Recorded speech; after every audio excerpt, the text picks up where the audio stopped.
Bonjour à tous, ici Anissa, bienvenue dans un nouvel épisode du podcast Outrospection.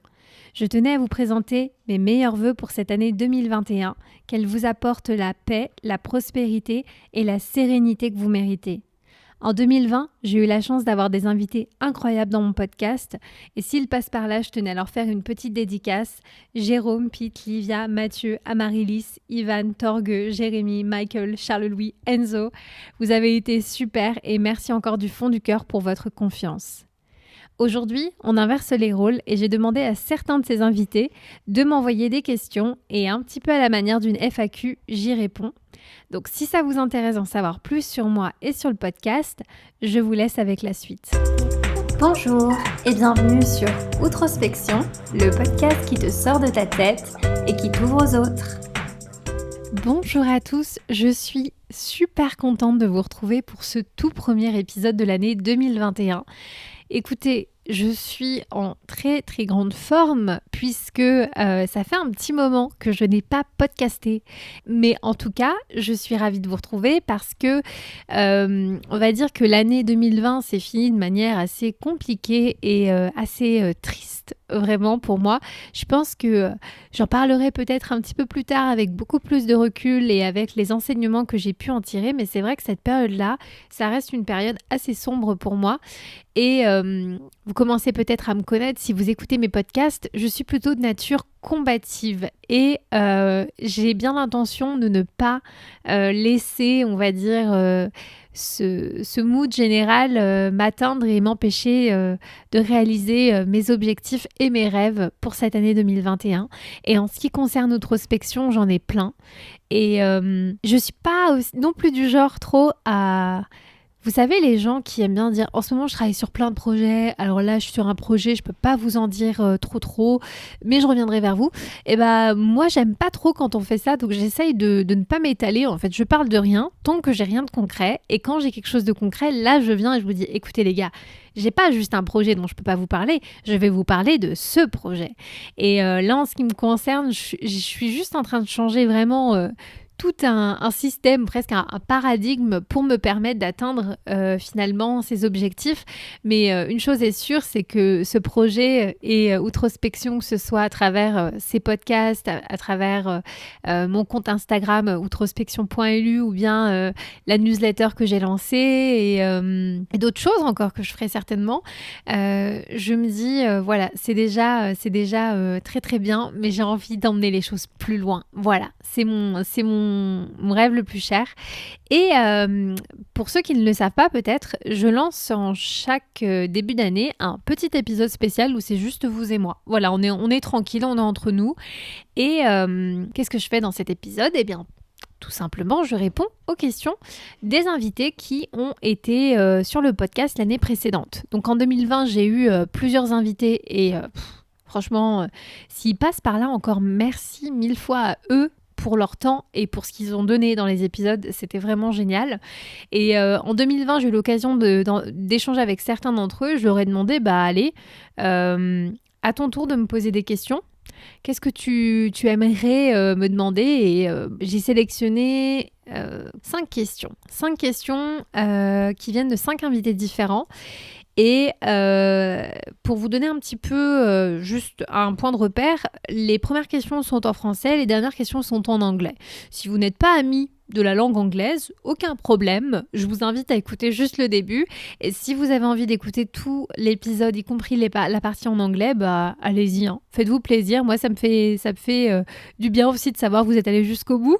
Mais dans tous les cas, ce que je ferai, c'est que je mettrai dans les notes du podcast les temps. Comme ça, vous savez à quel moment je réponds à quelle question. Et voilà, vous allez droit vers le moment qui vous intéresse le plus. Voilà, cela dit, écoutez, je vais commencer direct. Et je vais commencer avec la question de mon invité, qui était l'invité de l'épisode numéro 19, que je dise pas de bêtises. C'était Amaryllis Sibon, plus connu en fait sous le nom d'artiste Amylili Studio.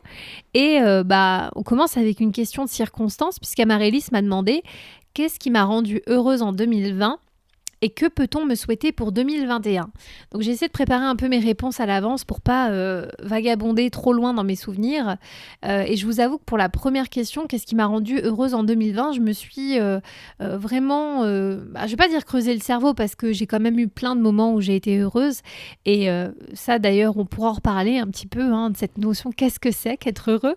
Mais en tout cas, je pense que là où j'ai éprouvé vraiment de la joie en 2020, c'est beaucoup, on va dire, sur le milieu de l'année, en fait, en particulier. Parce que j'ai commencé l'année, je me suis replongée, en fait, dans mes cahiers parce que, comme vous le savez peut-être, moi, je prends le temps de documenter tout, j'écris tout le temps. Mais franchement, je ne peux que le recommander parce que le fait d'écrire me permet de me sortir plein de choses de la tête.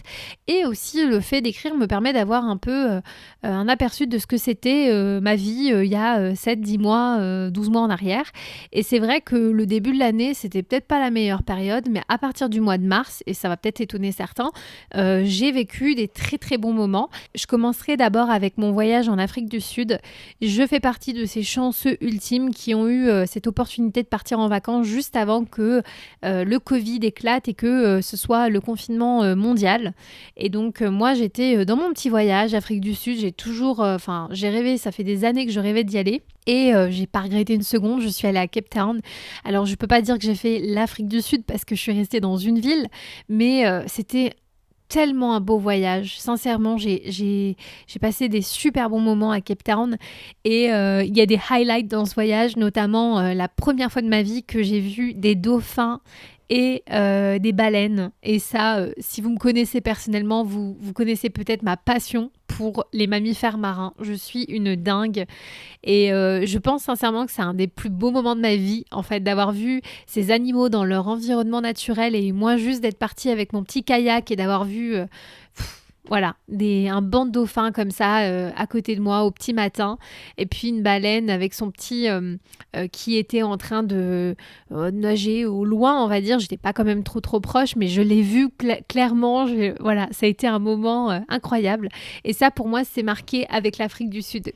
Enfin, qu'est-ce qu'on peut me souhaiter pour 2021 ? Eh bien, écoutez, je pense que, évidemment, de réaliser tous ces projets avec Outrospection, à titre perso, dans ma vie, etc.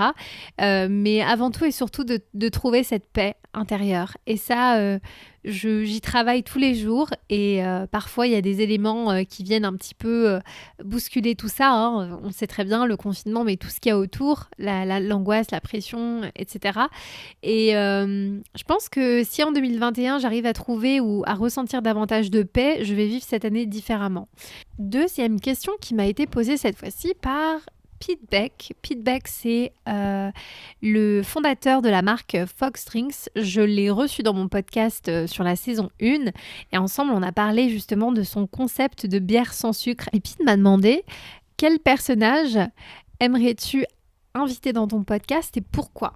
Alors ça, je ne sais pas si quelqu'un aurait pu le deviner, mais je vais vous le dire. La personne que j'adorerais avoir dans mon podcast, si on parle de personnage, donc potentiellement de quelqu'un de connu ou quoi que ce soit, c'est Steven Bartlett. Donc Steven Bartlett, pour ceux qui ne le connaissent pas, c'est un entrepreneur britannique qui a une histoire de malade, qui partage beaucoup sur les réseaux sociaux. Moi, je le connais via Instagram parce que il faisait pas mal de publications en carrousel, toujours sur des sujets hyper pointus, hyper précis. Et j'ai commencé à tomber dessus régulièrement et je me suis dit, mais c'est génial ce que ce mec poste. Et petit à petit, à force de liker, je me suis abonnée. Et de m'abonner, j'ai commencé à voir qu'il avait aussi un podcast qui s'appelle The Diary of a CEO. J'en ai déjà parlé dans la newsletter Outrospection, mais pour moi, ce podcast, c'est de la bombe, vraiment. En fait, je pense que ce que j'admire chez lui, si je dois répondre au pourquoi, c'est qu'il a une telle connaissance de lui-même, une telle connaissance aussi des autres, par ricochet, on va dire, que je serais tellement honorée en fait d'avoir une personne qui a ce level de connaissance de lui dans mon podcast et je sais même pas de quoi on parlerait. En fait, je crois que ce serait même pas mon podcast, ce serait allez, maintenant on appuie sur record et je laisse Steven parler parce que voilà. En fait, c'est difficile d'expliquer à quel point je suis admirative en fait de ce mec et peut-être que si je le rencontre, je serais déçue, je sais pas, je pense pas, mais en tout cas, si je pouvais avoir l'opportunité de l'avoir dans mon podcast, mais oui, je saisirai cette chance avec 2 mains même. Mais vous savez quoi, je suis du style à tenter les trucs et qui sait, peut-être que j'arriverai à entrer en contact un jour avec Steven Bartlett. On ne sait pas de quoi la vie est faite et moi je suis pas du style à attendre que l'opportunité me tombe dessus. Donc on verra bien, mais en tout cas si je pouvais l'avoir lui, j'en serais ultra honorée. Troisième question ensuite qui m'a été posée par Enzo Colucci. Enzo Colucci, je l'ai reçu dans mon podcast. C'était le dernier épisode de l'année 2020 d'ailleurs. En fait, on a discuté ensemble de management bienveillant. Pour ceux qui n'ont pas écouté l'épisode, je vous le recommande, mais à 10 000%. Enzo, c'est un mec, il vous captive. Je sais pas comment expliquer, mais on lance l'épisode et puis il vous prend direct. Il a cette énergie et ce dynamisme en fait qui est hyper contagieux et j'ai adoré l'avoir dans mon podcast. Et il m'a demandé justement quelles sont les 3 plus grandes vertus à avoir dans la vie. Et ça, c'est une question pour vous expliquer un petit peu, qui pose à tous ses invités à la fin de son podcast. En fait, il leur demande ça et ce qui est intéressant, c'est qu'aucun de ses invités n'a la même combinaison des 3 mêmes vertus en fait. Et moi, je me suis vraiment creusé le cerveau, Enzo, pour répondre à cette question et pour y répondre avec la plus grande honnêteté possible. Et en fait, je crois que la première, et ça revient un petit peu à la raison pour laquelle j'adorerais avoir Steven Bartlett, mais pour moi, une des vertus, et je pense que c'est vraiment pour moi celle qui détrône toutes celles que je vais citer après, mais c'est la connaissance de soi. Pour moi, je pense que cette vertu-là, mais c'est... si tu as ça dans la vie, tu peux tout faire, à mon sens, tu vois. Avoir cette compréhension de qui on est, de comment on fonctionne, de ce qu'on fait, des choses auxquelles on est sensible. En fait, ça prend du temps et je pense qu'on ne se connaît jamais vraiment à 100%. Il faut toujours découvrir certaines choses sur soi-même. En tout cas, on a toujours l'opportunité tout au long de sa vie. Mais je suis persuadée que avoir une bonne connaissance de soi, c'est quelque chose qui peut nous emmener très loin. Parce que ça nous pousse aussi à avoir de l'humilité, mais ça nous pousse aussi à avoir de la confiance en soi. Et moi, je pense que c'est... Vous le voyez tout de suite en général, hein, des gens que vous fréquentez dans la vie, au taf, des amis, qui est vraiment sur le chemin de la connaissance de soi et qui ne l'est pas du tout. Et quand je dis ne l'est pas du tout, pour moi, il n'y a rien de fataliste parce que je pense qu'il est jamais trop tard en fait pour apprendre à se connaître et pour prendre ce temps en fait de comprendre comment on fonctionne. Et donc pour moi, c'est la vertu number 1 de tous les temps à avoir absolument. Et si on pense qu'on ne l'a pas, à développer parce qu'il n'y a rien de compliqué, il suffit simplement de se lancer. Deuxième vertu ensuite, qui est très importante selon moi à avoir dans la vie. Moi, je l'ai rassemblée en fait en une seule et même vertu, mais c'est le sens de l'écoute et de l'observation. Pour moi, quelqu'un qui est à l'écoute et qui observe peut aussi s'en sortir et aller très loin dans la vie parce que je pense qu'on a tous au fond de nous envie d'être compris, envie d'être écouté par les autres. Et pour moi, ça passe par justement ce sens aigu de l'écoute. C'est quand je suis face à un interlocuteur, est-ce que je l'écoute vraiment ? Est-ce que je prends vraiment le temps de me poser, de dédier de l'attention et du temps à cette personne? Et ça, je pense que c'est vraiment une vertu number 1. Si on est capable de donner ça aux gens, les gens forcément vous font plus confiance, se confient plus, ont plus tendance aussi à s'en remettre à vous. Et donc, c'est une qualité vraiment immense. Et puis je vais aller même plus loin, c'est pour ça aussi que je voulais inclure dedans le sens de l'observation, parce que autant ça peut arriver de tomber sur des gens qui se confient, qui vous disent des choses, mais parfois on est aussi face à des personnes qui disent rien, et je pense que c'est là où le sens de l'observation, ça devient une vertu très très importante, parce que il y a des choses qu'on n'entend pas mais qu'on peut voir. Et le fait de capter ces choses-là, ça peut vous aider dans la vie, que ce soit, je sais pas, dans un conflit, dans la négociation, dans le business.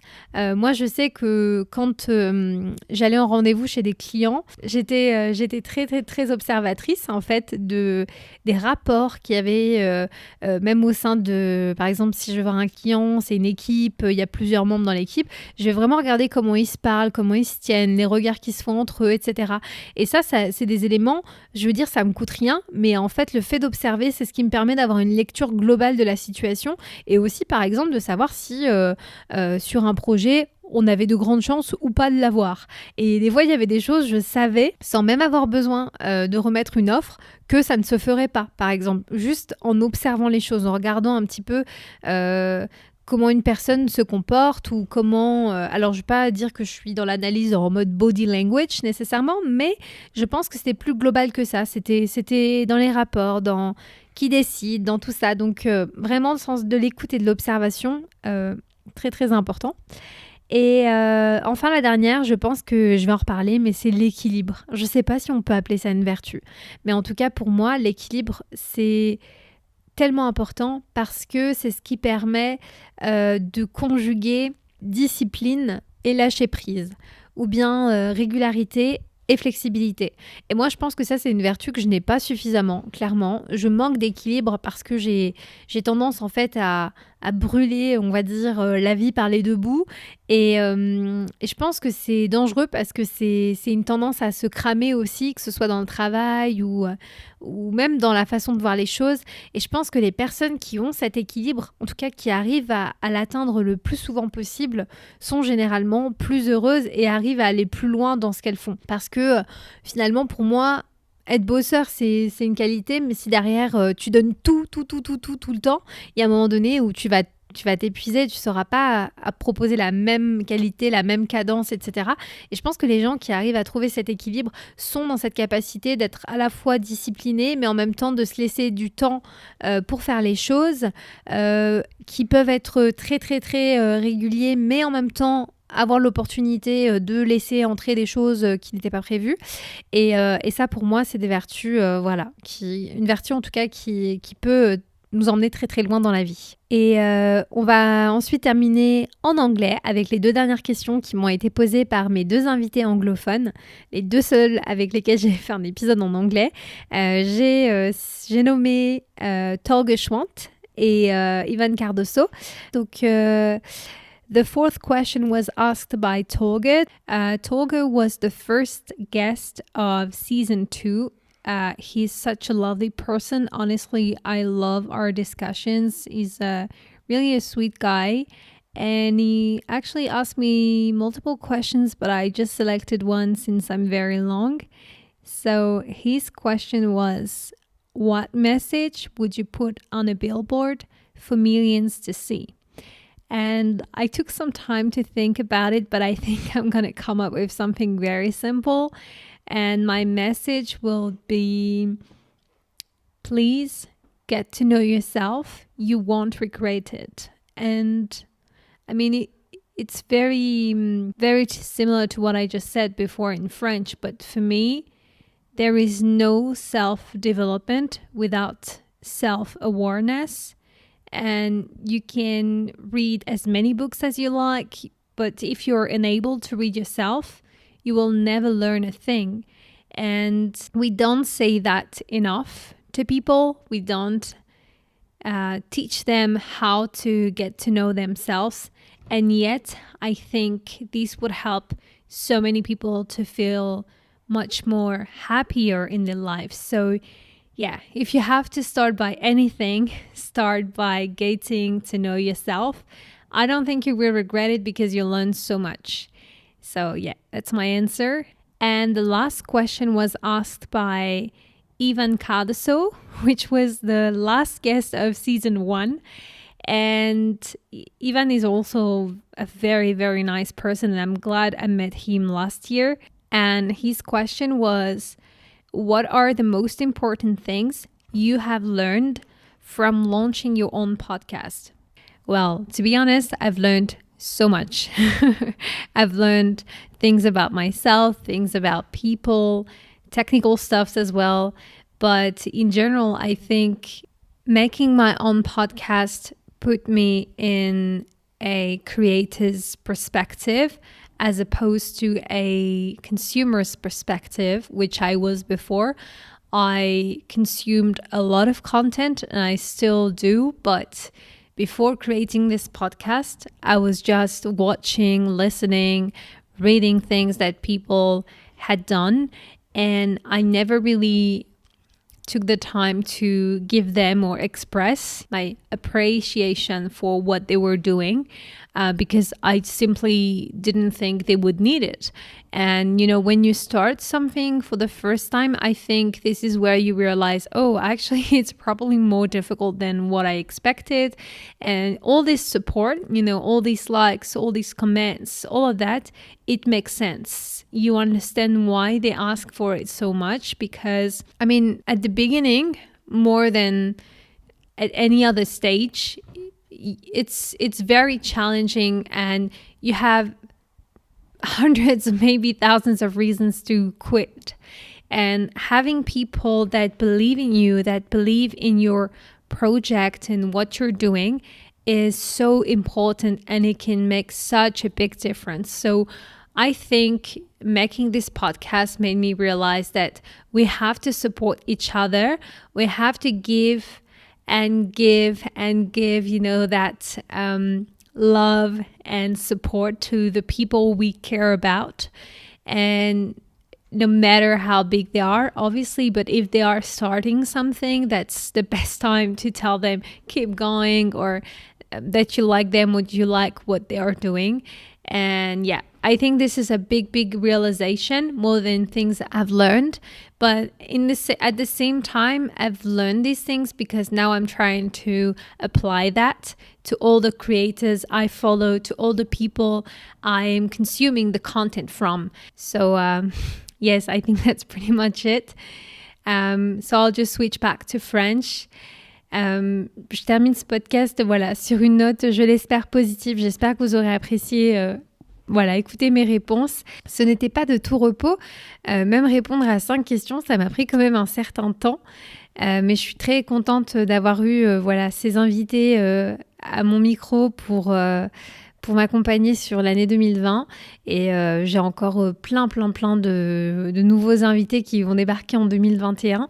Restez à l'écoute, restez patient. Et puis, comme je le disais juste précédemment dans mon point, merci à tous ceux qui prennent le temps justement de m'exprimer leur soutien, leurs bonnes énergies et leur appréciation. 1000 merci parce que c'est un moteur, c'est incroyable.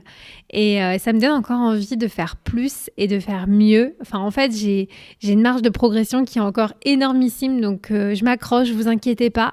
Et j'essaye de faire mieux à chaque fois et de prendre en compte aussi les remarques et les commentaires pour m'améliorer et devenir meilleure. Et si vous voulez m'adresser quelques commentaires que ce soit d'ici là, n'hésitez pas à m'écrire soit en DM sur Instagram, je le disais, outrospection.lu, je réponds vraiment à tous mes commentaires, ou bien par email. L'adresse c'est